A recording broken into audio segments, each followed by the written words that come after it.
today we're diving into a linguistic puzzle that has stumped experts for more than a century.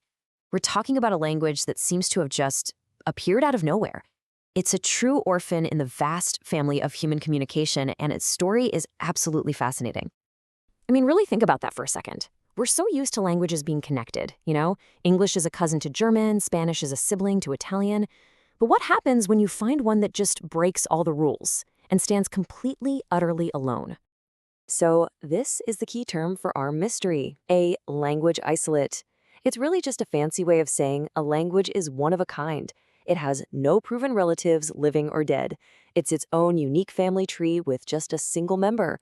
And the language we're looking at today is one of the most famous isolates on the entire planet. To find it, we have to travel to the roof of the world. Tucked away in these soaring peaks of the Karakoram and Hindu Kush Mountains, in what's now northern Pakistan, a small community has kept this ancient puzzle alive for centuries. This is the home of Burushaski. Okay, so before we get into the whole mystery of where it came from, let's just meet the language itself. What does it look and sound like? What exactly makes it so special? Burushaski isn't spoken across some vast country. Nope. It's confined to just 3 breathtakingly beautiful and super remote valleys, Hunza, Nagir, and Yasin. And you know, this isolation is a huge reason why it has survived so uniquely for so long. At first glance, the script might look a little familiar to some, and that's because it's based on the Perso-Arabic alphabet. But that's pretty much where the familiarity ends. The words themselves, they're completely distinct. Just looking at this page from a children's book, you can see this uniqueness hiding in plain sight. And as you'd probably expect from a language that grew up in the high mountains, its vocabulary is just deeply connected to the natural world around it. From the word for sun, sa, to the word for pumpkin, hosar, the language is a perfect reflection of the environment that's protected it for all this time. All right, so now that we've seen what the language looks like, let's get to the real heart of the mystery. Because the biggest clues, they aren't in the vocabulary.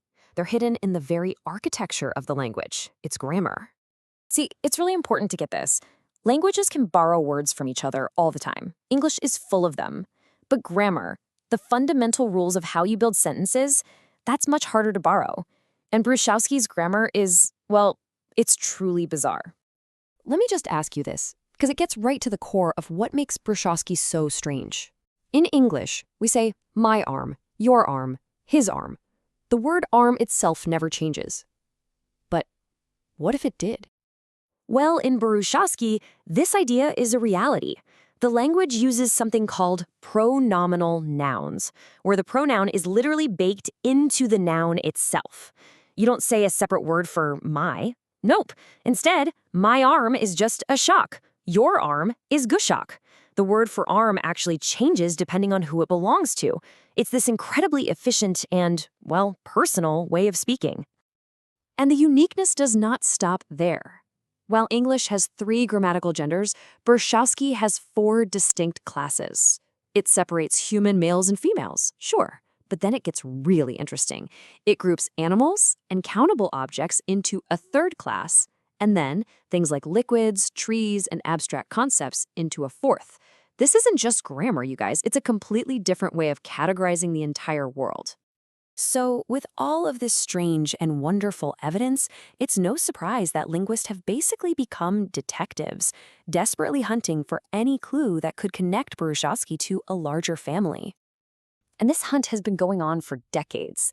And while there's no smoking gun, a few key suspects, or theories, have definitely emerged from the investigation. The 2 main camps are pretty fascinating. On one side, you've got the Indo-European hypothesis. Linguists like Ilya Chashule have done a ton of work suggesting a very, very ancient link to the same family that includes English, German, and even Sanskrit. But then on the other side, you have the Dano-Caucasian hypothesis.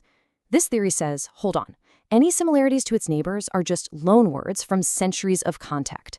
It argues its real relatives are other lonely isolates, like Basque in Spain or languages way out in the Caucasus Mountains and Siberia. But as the renowned Burushaski expert Hermann Berger puts it right here, the trail has gone cold. These languages have just changed so much over millennia that proving a connection, while it's a tantalizing idea, might just be impossible now. The mystery, for now, remains unsolved. So what does it mean to be a language without a family? What's the takeaway from this incredible linguistic puzzle? Well, in this final section, we're going to explore why this unsolved mystery is actually so important. At the end of the day, the lack of an answer isn't a failure. In fact, it's precisely what makes Burushaski so incredibly valuable to humanity. It's like a linguistic time capsule. And this incredible window into our deep past is being preserved by a community of only about 100,000 speakers. Just think about that for a second. A population smaller than a mid-sized city is the sole guardian of this enormous piece of human history. And this is why it's so important. Burushaski is a living fossil. It's a voice from a branch of the human family tree that everywhere else on Earth has been completely erased by time. When you hear Burushaski, you are literally hearing an echo from a lost world. Which really just leaves us with a final, much bigger question. Burushaski is just one of thousands of endangered languages, and each one is a unique library of human thought. So as they disappear, we really have to ask ourselves, what ancient stories, ideas, and ways of seeing the world are we allowing to go silent forever?